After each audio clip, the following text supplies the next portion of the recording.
Bonjour, je vous propose de démarrer, il est 14h01. Bonjour donc et bienvenue pour ce nouveau rendez-vous des clubs des petites villes de demain. Alors je me présente, je suis Emmanuelle Lebris, je suis chef de projet du programme au sein de la direction de programme Petites Villes de demain, donc à la NCT.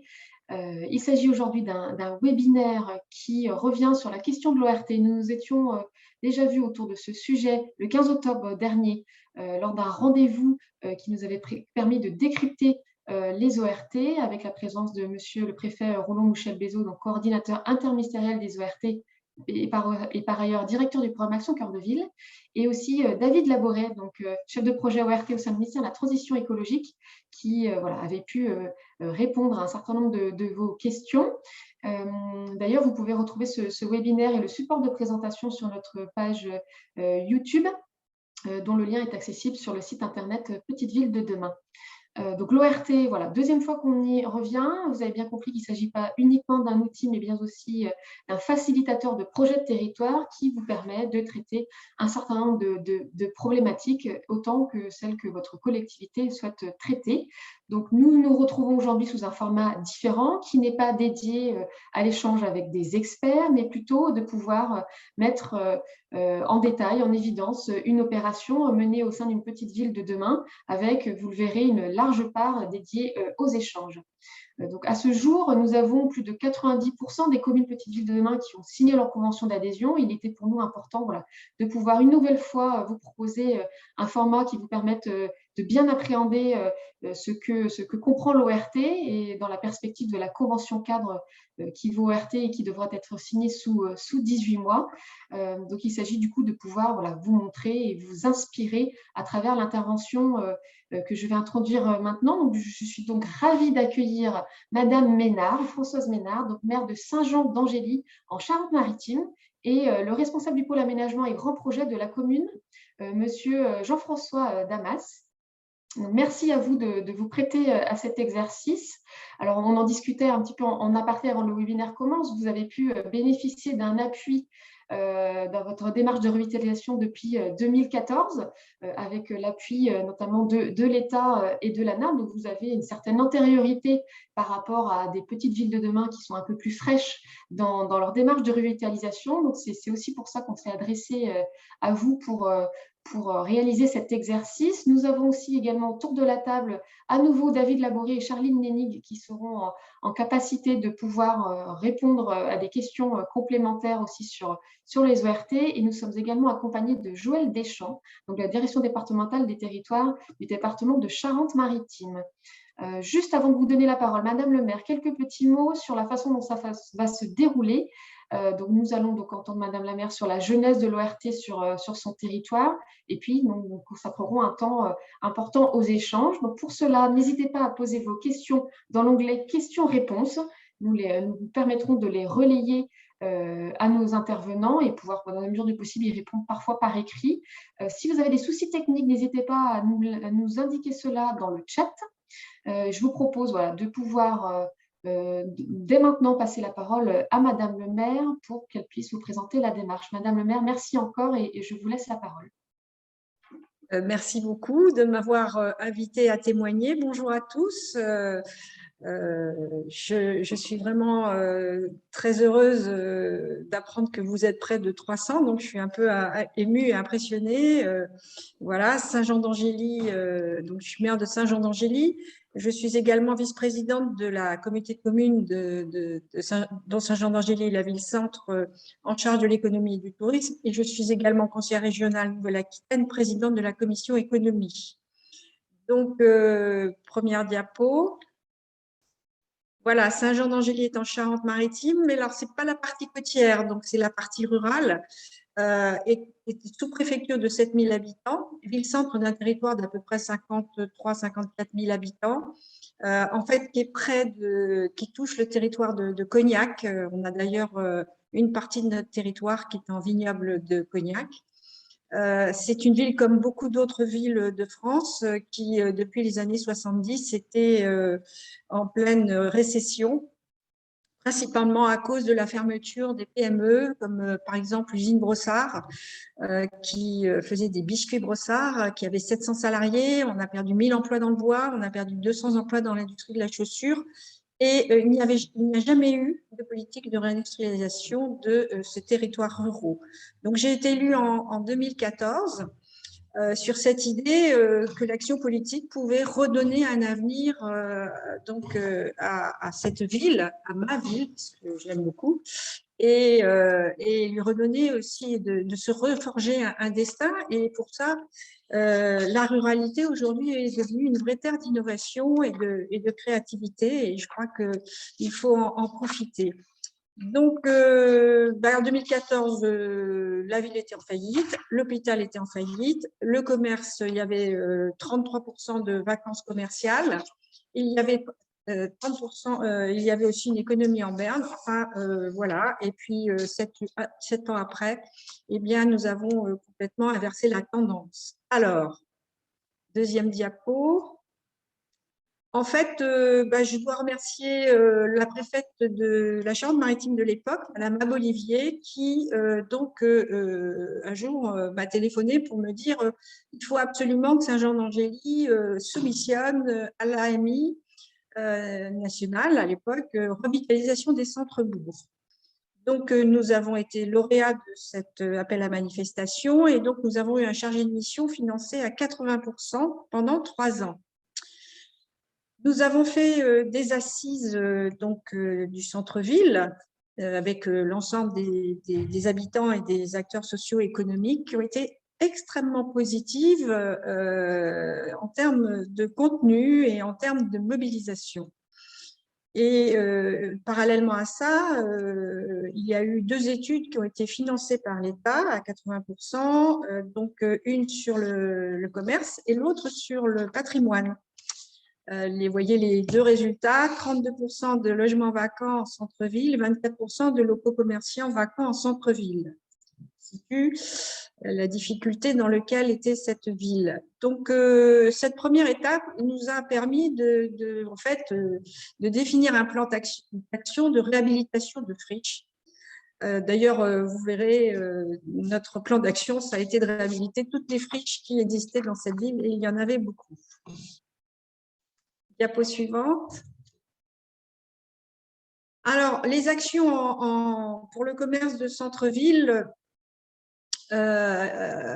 déjà, c'était de pouvoir soutenir nos commerçants. Et donc, la communauté de communes nous a rendu la compétence des commerces, et nous avons pu créer un dispositif de soutien à la fois en ingénierie et soutien financier qui s'appelle la Bourse Esprit d'entreprendre, que nous avons mis en place depuis 2019, qui marche très très bien, puisque sur les 19 créations et reprises que nous avons accompagnées, 18 sont toujours en activité.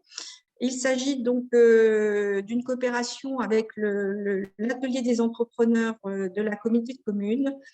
Donc, les porteurs de projets préparent leur projet et leur dossier avec cet atelier des entrepreneurs, puis passent devant un jury composé de banques, d'experts comptables, d'élus, de représentants de la CCI et de la Chambre des métiers.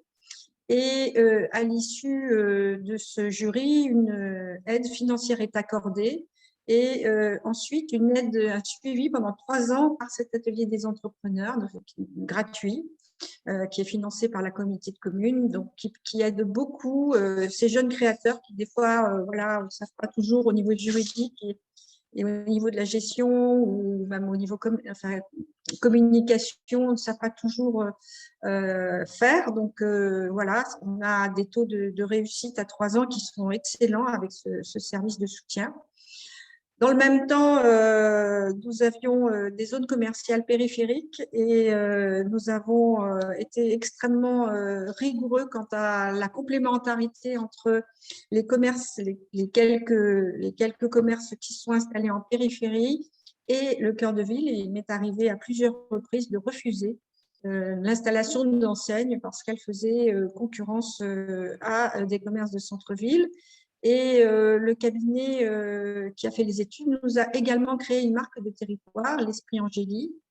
Voilà, c'est quelque chose qui a été fortement repris par les associations, par les acteurs économiques, par les commerçants.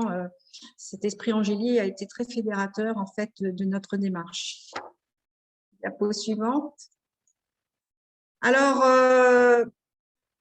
une fois qu'on a fait notre plan d'action, il y avait la réhabilitation d'immeubles très dégradés en centre-ville avec des commerces au rez-de-chaussée qui ne pouvaient même pas être loués tellement ils étaient en mauvais état.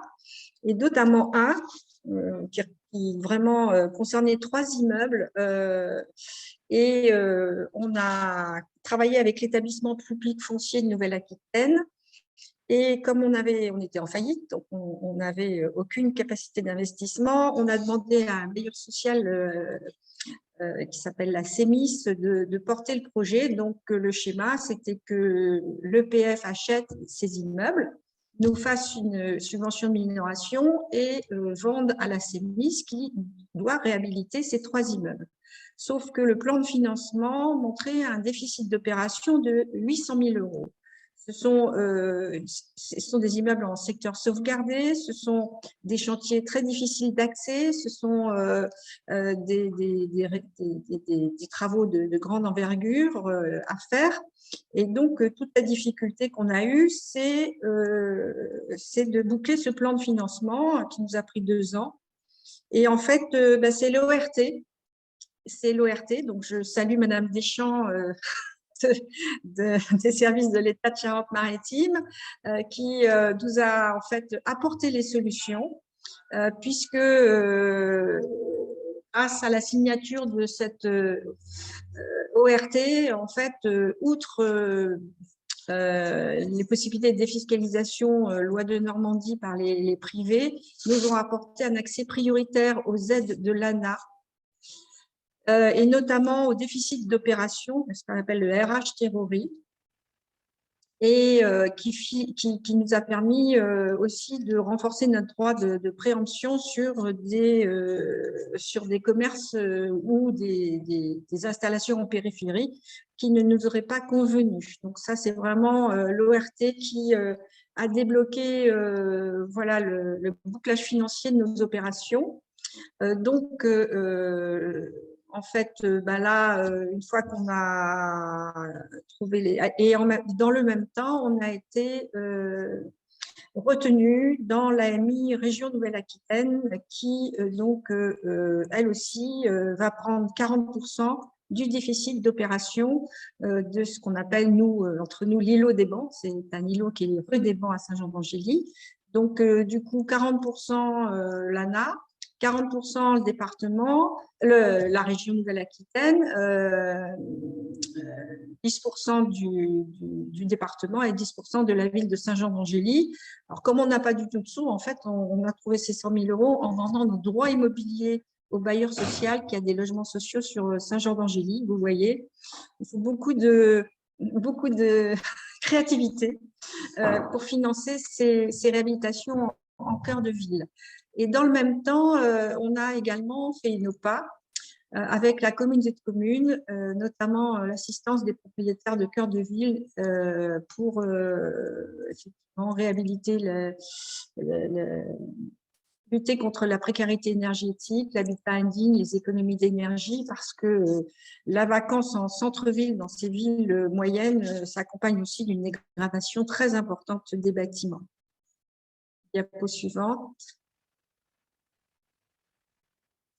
Alors, voilà un petit peu les projets que nous avons réalisés à partir de friches. Donc, vous avez la salle de spectacle de l'Éden, qui était une friche culturelle, puisque c'était un bâtiment, comme vous voyez, art déco, qui était abandonné depuis 20 ans, qu'on devait restaurer, et qui en fait a brûlé 1 mois après mon élection. Donc, avec l'argent de l'assurance et les subventions de la région, du département et de l'État, nous avons reconstruit une salle de spectacle et nous avons refait la façade à l'identique de l'ancien bâtiment de l'Éden. Ensuite, dans 8 jours, on va ouvrir ce multiplex, 3 cinémas, puisqu'on avait un cinéma provisoire dans une salle depuis 15 ans. Qui a été porté par la communauté de communes. C'est un ancien garage des pompiers qui était abandonné en plein centre-ville. Et donc, il a été démoli par la ville. On a cédé le terrain à l'Eurosymbolique, à la communauté de communes. et qui a construit donc ce multiplex qui va être inauguré la semaine prochaine.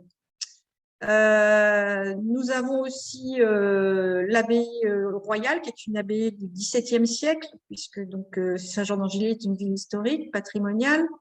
Et là aussi, nous avons investi 2 millions d'euros dans la réfection de toutes les toitures de cette abbaye royale. C'est important. Et nous y avons installé, grâce à un dispositif Petite Ville de demain, un musée microfolie, un musée numérique qui donc est financé à 80% dans le cadre du dispositif Petite Ville de demain. De même, la médiathèque est aussi au sein de l'abbaye royale. Donc, vous voyez, c'est l'ancien réfectoire des moines bénédictins. Et très belle restauration de Monsieur Froidevaux, qui est un architecte des bâtiments de France et qui est très apprécié des habitants. En bas, vous voyez, c'est l'ancienne caserne de Saint-Jean-d'Angély, qui était un centre mobilisateur, qui est pareil en plein centre-ville, on ne s'en rend pas compte, mais c'est vraiment une emprise sur le cœur de ville, qui est assez importante et qui a été fermée dans les années 92-93 et qui depuis a été cédée à la ville, mais restée abandonnée parce que sa réhabilitation était très coûteuse. Et il se trouve qu'un maire précédent, dans les années 90, avait fait un forage dans une nappe d'eau pour un projet de thermalisme, projet que j'ai repris en arrivant et donc qui a abouti puisque donc ce site a été vendu à Valvital, qui est donc le numéro 2 du thermalisme en France.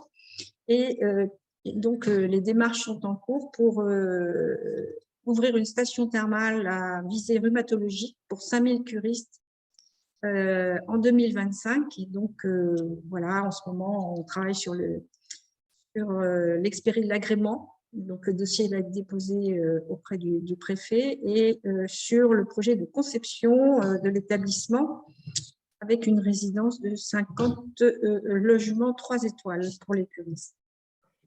Et puis, je n'ai pas tout à fait terminé.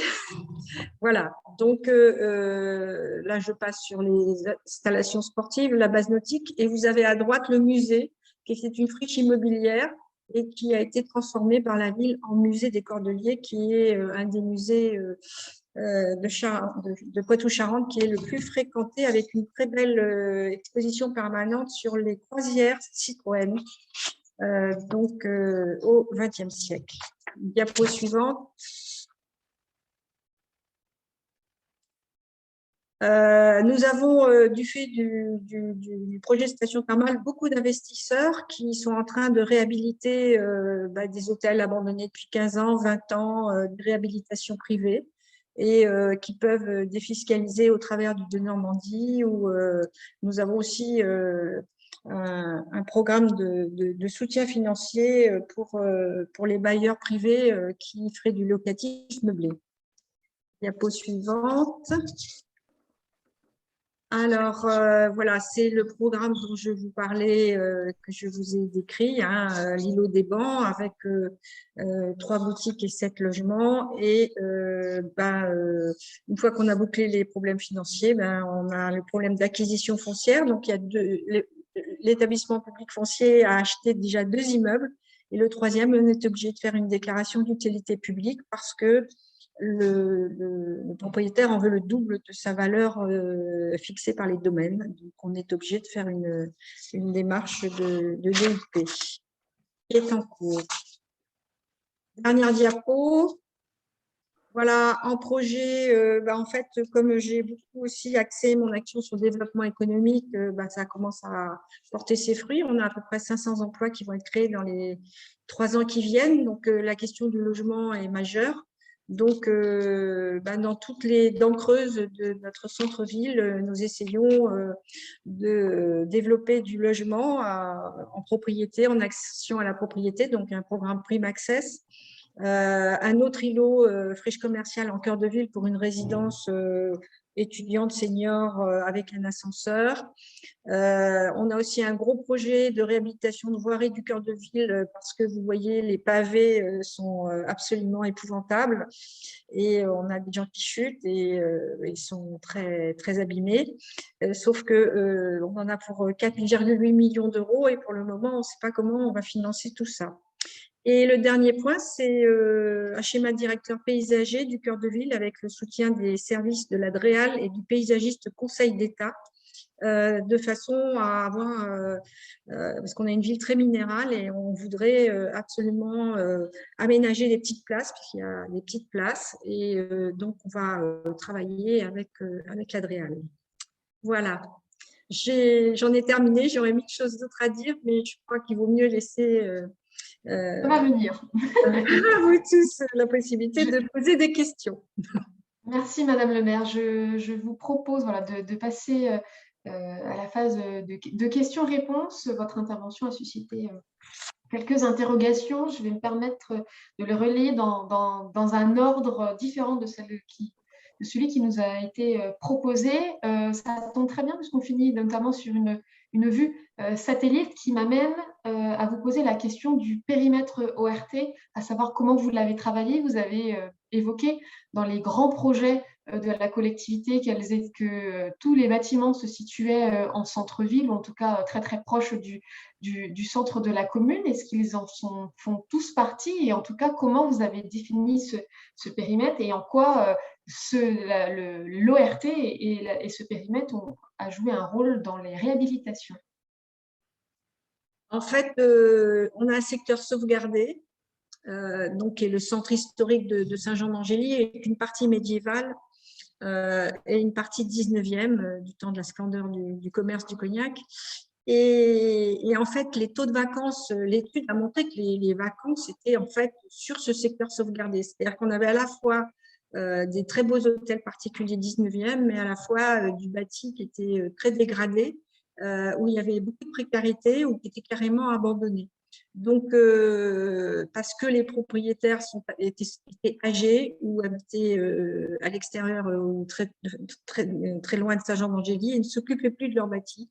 Donc, en fait, on a fait correspondre l'ORT au secteur sauvegardé qui avait le taux le plus important de vacances. 32%, Donc, beaucoup. Donc l'ORT, c'est exactement le même périmètre que les secteurs. Absolument. D'accord. Et donc tous les bâtiments que vous avez évoqués se situent dans ce périmètre? Absolument, oui. D'accord. Il y a une question indiscrète qui évoque la question des financements. Vous avez évoqué les difficultés financières de votre collectivité. Comment êtes-vous parvenu à la réhabilitation de l'ensemble de ces éléments? Alors, vous avez évoqué la complémentarité des financements, mais est-ce que vous avez du coup pu obtenir des financements conséquents sur l'ensemble des réhabilitations et de vos projets? Écoutez, je vous ai expliqué, comme c'était une ville, on a trouvé une ville très endettée, et donc on a été obligé de ne pas emprunter pendant 4 ans. Donc il fallait trouver des solutions. Donc, par exemple, la salle de spectacle, c'est l'indemnité d'assurance, 1,8 million, qui nous a servi de fonds propres, auxquels se sont ajoutées des subventions très importantes de l'État et de la région Nouvelle-Aquitaine, ainsi que des subventions du département. Et on a eu un peu de mécénat de la Fondation du patrimoine, qui ont servi à financer une partie de la façade. Donc, et puis voilà. Et donc, du coup, il n'y a pas eu d'investissement propre de la ville, puisque c'est l'indemnité d'assurance. Mais vous savez, vous avez 2 systèmes dans ce cas-là. Vous avez soit, là, on nous donnait 1,8 million si on faisait les travaux dans les 3 ans, soit on nous donnait 1,2 million et on n'avait pas de date butoir de reconstruction. Alors, comme on n'avait pas trop le choix, on a pris 1,8 million et je peux vous dire que c'est juste un miracle qu'on ait réussi à donner les factures en temps et en heure. à la société d'assurance qui, après, nous a bien augmenté notre police d'assurance. Et puis, vous voyez, la station thermale, en fait, c'était plutôt la règle de gestion de délégation de services publics. Et quand on a vu la situation financière, eh bien, on a négocié avec le PDG de Valvital pour qu'il achète en direct et qu'il investisse en direct dans cette station thermale. D'ailleurs, c'est actuellement l'orientation de ce type d'équipement structurant. C'est maintenant des acquisitions des groupes thermaux parce que la délégation de services publics, ça pose plein de problèmes. Et puis, par exemple, pendant cette période du Covid, il faut savoir que les groupes privés thermaux ont pu bénéficier du chômage technique, mais pas les stations thermales qui étaient gérées par des communes, et ça les met dans des situations financières dramatiques. Donc, vous voyez, à chaque fois, on a trouvé, bon, le cinéma, c'est la communauté de communes. Voilà, nos réhabilitations, on les fait via des bailleurs sociaux. Le Prime Access, c'est donc une coopérative immobilière vendéenne qui, avec un VFA de notre bailleur social, c'est-à-dire qui préachète 5 maisons sur les 18 qui vont être construites. Et donc, du coup, voilà, on trouve des astuces pour l'îlot des Bancs. On a vendu nos droits immobiliers de logements sociaux, comme ça, ils appartiennent en propre au bailleur social. Et nous, du coup, on a pu réinvestir cet argent dans la réhabilitation. Voilà, il faut être très imaginatif, mais on apprend en marchant. Pour poursuivre et peut-être clore, on verra si d'autres questions se posent sur les financements. Est-ce que la Banque des Territoires est intervenue dans vos projets? Alors, elle intervient au travers du soutien aux bailleurs. Par exemple, là, sur les projets immobiliers avec la CEMIS, c'est la Banque des Territoires qui va effectivement intervenir dans le financement des projets, mais du bailleur social. Et avec Valvital, c'est aussi la Banque des Territoires qui va donc intervenir parce que en fait, c'est une holding et qui fait une filiale par station thermale. Et ils sont financés à 49% par la Banque des Territoires. Très bien. Pour un accord national. Je vous propose de passer sur la question de l'articulation de l'ORT avec les autres démarches et en particulier l'OPA. Est-ce que vous pouvez revenir sur ce point, évoquer peut-être la question des périmètres et des financements associés? En fait, notre ORT, notre OPA, elle se fait avec les bailleurs privés. Alors, dans deux directions, vous l'avez bien compris. Pour les bailleurs privés qui veulent réhabiliter, notamment sur le plan de la précarité énergétique, faire des travaux d'isolation, etc., qui leur permettent de moins consommer d'énergie. Et puis ensuite, en direction des bailleurs privés qui investissent en vue de créer des locatifs pour les futurs curistes. Et on a à la fois un régime de subvention de la communauté de communes, de la ville, et puis la défiscalisation de Normandie. Vous avez évoqué tout à l'heure l'opération assez spécifique et lourde sous l'acronyme RHI-TIRORI. Est-ce que vous pouvez revenir sur l'importance de son emprise sur le territoire et également comment ça s'est articulé voilà, avec les aides de l'ANA, qui en a bénéficié concrètement? Est-ce un travail de longue haleine et comment vous l'avez mené?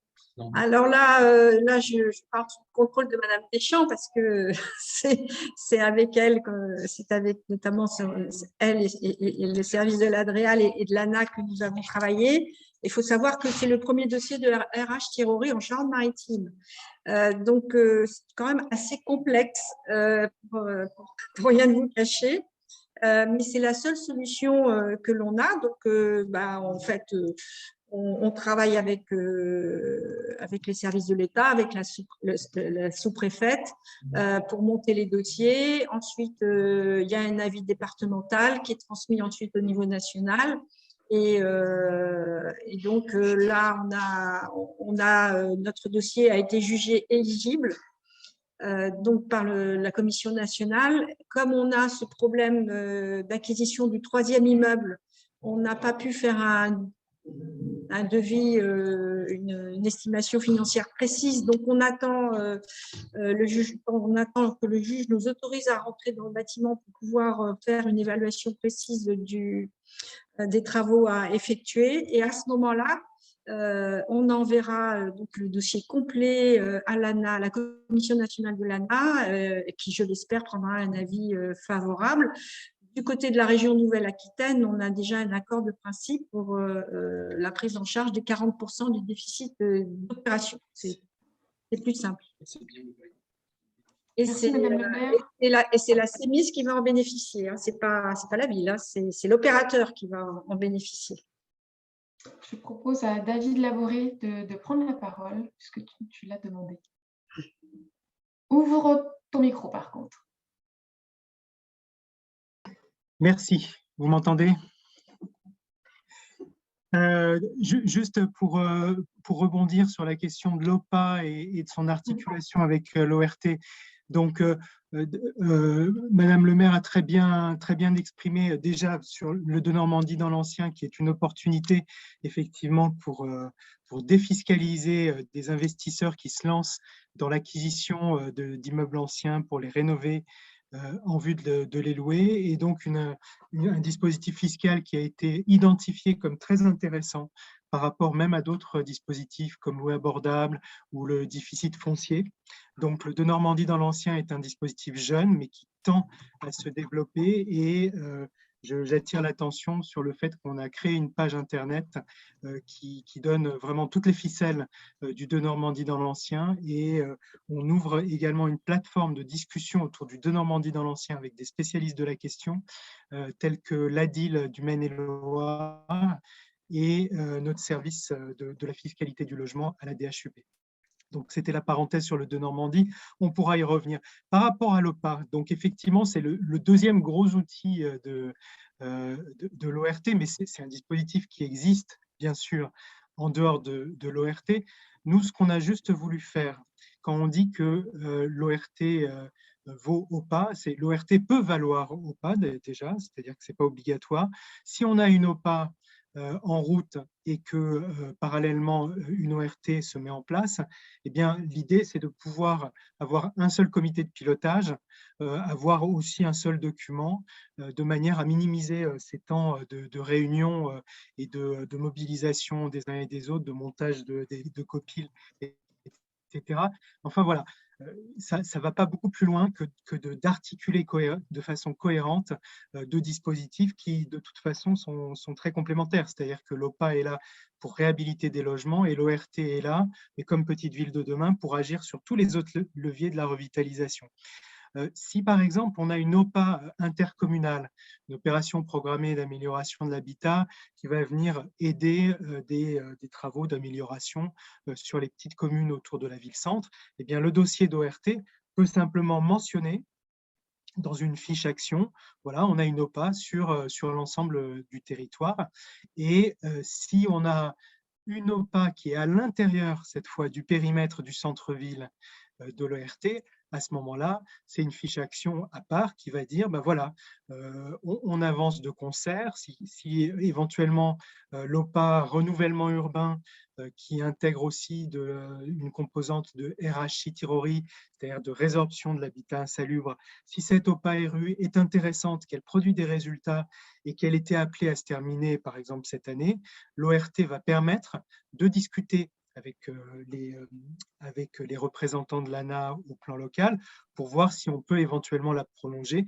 pour être davantage raccord avec le calendrier de l'ORT.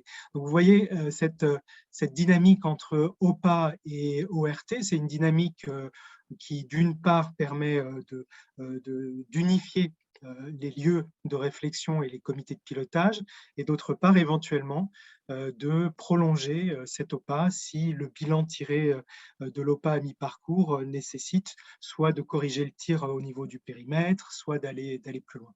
On peut aussi avoir, et ça c'est une autre parenthèse sur le périmètre, on peut avoir 2 ou 3 rues en OPA-RU et pas tout le périmètre du centre-ville, bien évidemment.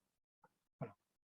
Mais à votre disposition pour répondre aux questions du chat sur ce plan-là, ou alors on continue sur les autres questions avec les autres interlocuteurs, comme vous le souhaitez. Bah, écoute, David, puisque tu as la parole, j'en profite pour te poser une nouvelle question, la question de l'articulation dans le cadre d'ORT déjà existantes, et notamment au sein de la ville principale de l'EPCI. Si tu peux revenir sur les modalités possibles voilà, d'adaptation ou d'intégration de nouveaux périmètres ou de complément de l'ORT déjà existante. Alors, l'intérêt de l'ORT, c'est effectivement, alors, outre ces effets juridiques qu'on évoquait tout à l'heure, le de Normandie, et puis ses facilités par rapport à l'OPA, c'est aussi de créer un lieu de débat, de décision, de façon intercommunale, avec des communes qui peuvent être de profils très différents. On peut avoir des villes Action Cœur de Ville, des villes Petites Villes de demain, qui viennent progressivement signer leur ORT en fonction de leur degré de maturité des projets. Et dans ce cas-là, on peut fonctionner très bien par avenant de l'ORT en intégrant progressivement les petites villes de demain qui souhaitent signer leur ORT. On peut également, mais ça c'est vraiment selon le souhait des collectivités, si on a déjà une ORT et avec une ou deux villes, petites villes de demain, et que d'autres villes, petites villes de demain arrivent et qu'on va arriver à la signature des conventions cadres petites villes de demain, on peut très bien substituer la convention d'ORT initiale par la convention cadre petites villes de demain valant ORT. C'est-à-dire que l'idée, c'est de trouver, mais comme Madame le maire trouve ses financements de façon inventive, il faut aussi trouver des montages administratifs les plus simples de manière à gagner du temps.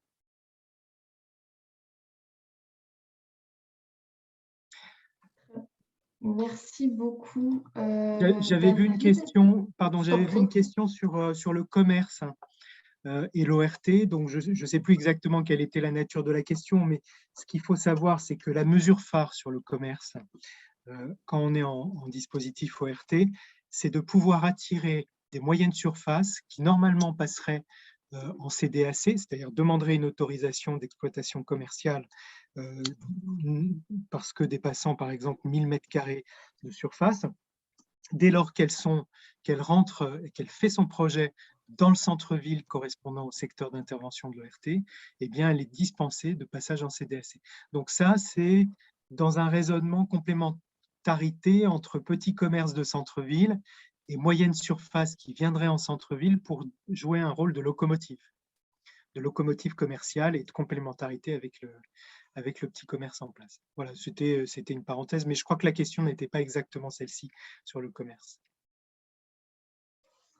Merci David. Peut-être l'occasion, Madame le maire, si vous le voulez bien, réagir justement sur ce que vous avez pu faire en matière de commerce dans le cadre de l'ORT, puisqu'on en parle.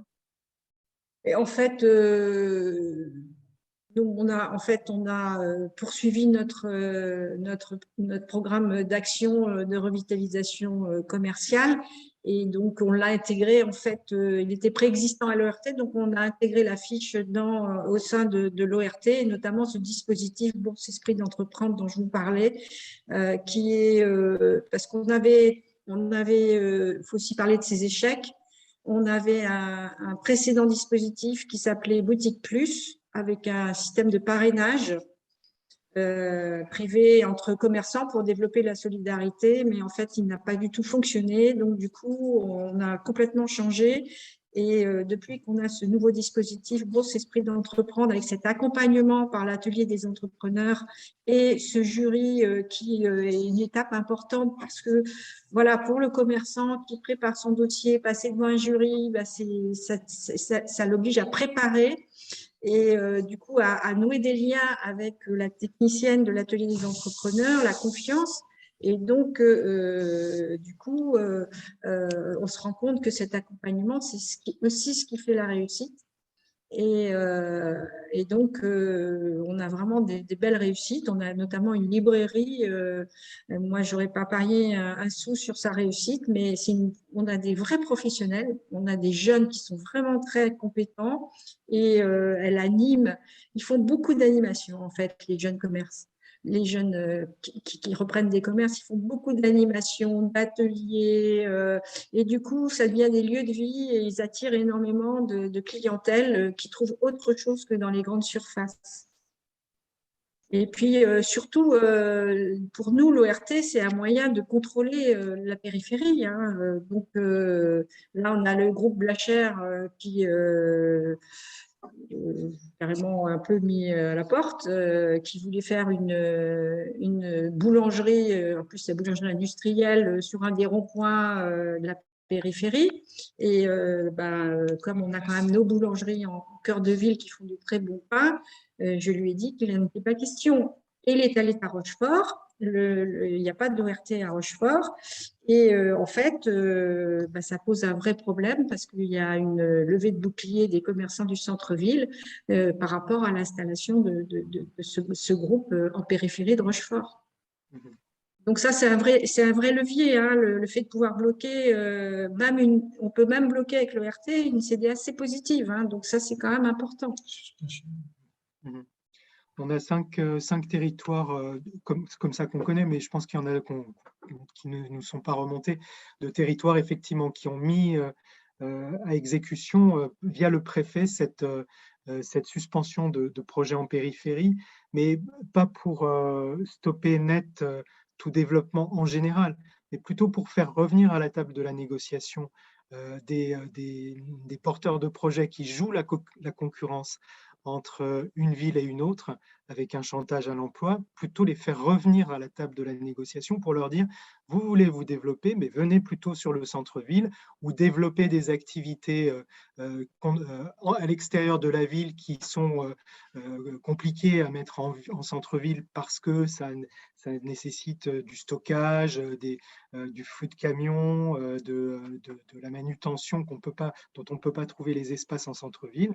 Mais effectivement, on a Limoges, Saint-Dié-les-Vosges, Montargis, etc., qui ont bloqué des projets de développement importants en périphérie qui portaient préjudice, qui mettaient en danger tous les efforts que vous racontez. Hein. Alors, je voulais passer une question. Alors, entendons-nous bien, quand je parle de périphérie, c'est la périphérie, c'est toujours sur la commune de Saint-Jean-d'Angély. Ce sont nos zones commerciales périphériques où effectivement qu'on peut maîtriser. Hein. Ce n'est pas des zones comme dans certaines grandes villes, des zones commerciales qui sont en dehors de la commune. Et dans le même temps, nous avons accepté l'installation d'un Leclerc Sport. Nous avons accepté l'installation d'un magasin chaussons matériaux, voilà, typiquement le type de commerce qui ne peuvent pas s'installer en centre-ville. Et là, on est en train de vendre la dernière parcelle.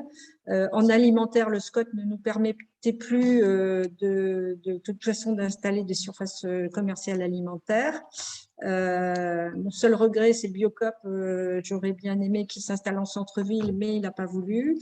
Donc, on l'a laissé s'installer en périphérie. C'est une petite surface, donc ça ne posait pas de problème. Donc, voilà, mais j'ai refusé deux ou trois demandes, mais je n'ai pas eu besoin d'aller jusqu'à une... On aura juste expliqué que soit ils s'installaient en centre-ville, soit de toute façon, on avait les moyens de les bloquer. Comme ils ne voulaient pas s'installer en centre-ville, ils ne sont pas installés. En matière de compétences, peut-être revenir sur ce point-là. Est-ce que vous avez la compétence commerce, développement économique, concrètement, comment ça se passe et comment ça s'articule avec l'Interco? Alors moi, je suis vice-présidente de l'Interco en charge de l'économie, donc et du tourisme, donc c'est quand même intéressant. Ma communauté de communes, c'est une communauté de communes XXL de 110 communes, 142 délégués. Donc c'est la fusion de 8 anciennes, de 7 anciennes CDC et un pays. Donc, imaginez la difficulté d'harmonisation et donc, en fait, la compétence des commerces nous a été rendue aux communes. notamment l'animation et le soutien au commerce. Et d'ailleurs, avec Madame Deschamps, on avait tout un dialogue parce que pour pouvoir, la ville verse directement des aides aux commerçants qui s'installent ou qui reprennent un commerce. Mais il avait fallu toute une étude juridique pour savoir si on avait le droit de le faire, et il s'avère qu'on a le droit de le faire. Très bien. Peut-être quelques mots rapidement sur, vous avez évoqué le SPR dont le périmètre était exactement celui qui a été retenu dans le cadre des ERT. Est-ce que visiblement, votre commune a pu bénéficier de l'intervention de la Fondation du patrimoine? Est-ce que vous pouvez préciser de quelle façon cela s'est fait et dans quelle mesure ça a un lien avec le périmètre SPR? En fait, il se trouve que on a contacté la Fondation du patrimoine de Charente-Maritime pour la construction de l'Éden, parce que l'incendie de l'Éden avait provoqué un émoi très important. C'était un bâtiment emblématique dans l'histoire, dans le cœur des Angériens, des habitants de Saint-Jean-d'Angély. Et donc, il y a eu une association qui s'est créée, des Amis de l'Éden, pour sa reconstruction. Et donc, du coup, on a eu l'idée de solliciter la Fondation du patrimoine. Donc, en fait, les entreprises, les particuliers, la Fondation du patrimoine ouvre donc une opération financement de participatif de l'Éden, en l'occurrence, et donc les gens versent, les entreprises peuvent défiscaliser ainsi que les privés. Et ensuite, la Fondation rajoute un pourcentage des dons, en plus des dons, donc pour financer le projet de réhabilitation et de reconstruction. Et donc, ça permet en fait une participation privée dans la reconstruction, dans des projets de réhabilitation de bâtiments, puisque la façade Art déco était classée à l'inventaire, permet une participation privée à la réhabilitation d'immeubles classés ou inscrits à l'inventaire. Et on a mis tout le nom des donateurs, en fait, et la Fondation du patrimoine dans le hall de l'Éden, en fait, en lettres d'or. Bien, merci. Avant de passer la parole à David Labouré pour évoquer la question des périmètres qui intéressent beaucoup les personnes qui nous écoutent, peut-être un dernier point qui nous permettra aussi de faire le lien avec une démarche qu'on a lancée sur la question du vieillissement de la population. Est-ce que c'est une caractéristique marquée de votre territoire? Est-ce que vous avez pu y travailler dans le cadre de l'ORT et faire en sorte que cette faiblesse devienne un atout pour votre territoire? En fait, alors nous, on a plusieurs phénomènes. On a donc effectivement le Poitou-Charentes, notamment une population plus âgée que la moyenne. On a aussi plus de personnes âgées qui habitent en ruralité. En Poitou-Charentes, on a à peu près la moitié des personnes âgées habitent en ruralité, avec toutes les difficultés d'isolement et de mobilité. Alors, on a plusieurs phénomènes. Alors, on a déjà une population effectivement plus âgée, mais on a aussi des gens plus âgés qui habitent en campagne et qui viennent habiter en centre-ville de Saint-Jean-d'Angély pour bénéficier des services, de l'hôpital, enfin, des commerces. Donc, on a ce mouvement-là.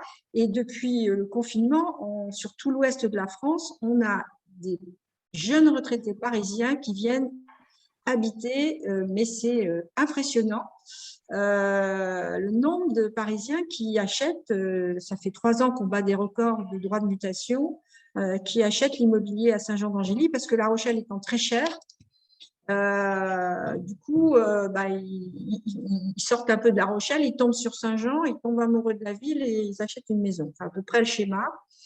Et en fait, pour rajeunir la population, c'est ce que je vous disais, tout mon travail c'est sur ces 2 mandats, c'est le développement économique par le développement ou l'installation d'unités de production qui créent de la valeur ajoutée et qui créent de l'emploi. et l'attractivité culturelle, dont l'ouverture de la salle de spectacle avec une programmation quasi nationale et 20 000 spectateurs la première année. Et puis le cinéma 3 salles qui va ouvrir la semaine prochaine, plus énormément d'activités culturelles et nature, puisque les activités nature se développent beaucoup depuis 2 ans. Donc, voilà, l'ORT nous sert aussi, et le dispositif Petite Ville de demain. Donc, là, par exemple, il y a le deuxième projet de réhabilitation de friche commerciale. Ça va être une résidence senior avec un ascenseur en centre-ville. Voilà. Très bien, merci Madame la maire. Je ne voulais pas vous couper la parole. Vous avez terminé? Oui, oui. Merci beaucoup. L'occasion peut-être de revenir sur le fait qu'on a, dans le cadre du programme Petite Ville de demain, lancé une démarche sur le bien vieillir dans les petites villes de demain, avec notamment un AMI autour des questions du développement de l'habitat inclusif, dont les dossiers sont attendus, en tout cas pour la première vague, d'ici le 17 décembre. Vous retrouverez le lien dans le chat pour la page qui vous explique plus en détail tout ça. Merci Madame le maire d'avoir joué le jeu de ces questions-réponses un peu dans tous les sens, mais qui, je pense, a répondu à un certain nombre d'interrogations des auditeurs. Je vais proposer de laisser un dernier mot à David Laboré, et en particulier sur la question des périmètres qui questionnent beaucoup nos auditeurs. Si tu peux, en quelques minutes, y revenir avant qu'on clôt, parce qu'il nous reste une toute petite dizaine de minutes, s'il te plaît. Une nouvelle fois le micro. Est-ce qu'il y a une question en particulier sur les périmètres? Parce que je peux parler de plein de choses sur les périmètres, mais est-ce qu'une question en particulier émerge? Héloïse, n'hésite pas à m'y aider, parce qu'il y en a eu pas mal. Alors, si on essaie d'être synthétique. Oui, je pense qu'il y a beaucoup de questions qui sont sur le lien entre ville principale aussi et autres communes. D'accord. Donc, en gros aujourd'hui, avec la loi Elan, on doit avoir à minima. Donc, de toute façon, c'est une ORT par territoire, une ORT par EPCI, parce que c'est l'ORT qui fait le projet de territoire et on ne pourrait pas avoir plusieurs ORT concurrentes. C'est l'idée d'avoir un seul projet cohérent avec des petites et des plus grandes villes, etc. On doit avoir à minima le centre-ville de la ville principale. Je parlerai après des évolutions de la loi, notamment de la loi 3DS. Mais aujourd'hui, il faut la ville principale. On peut très bien avoir d'autres petits bourgs qui viennent s'agréger à l'ORT et qui apportent chacun son petit cœur, son centre de bourg.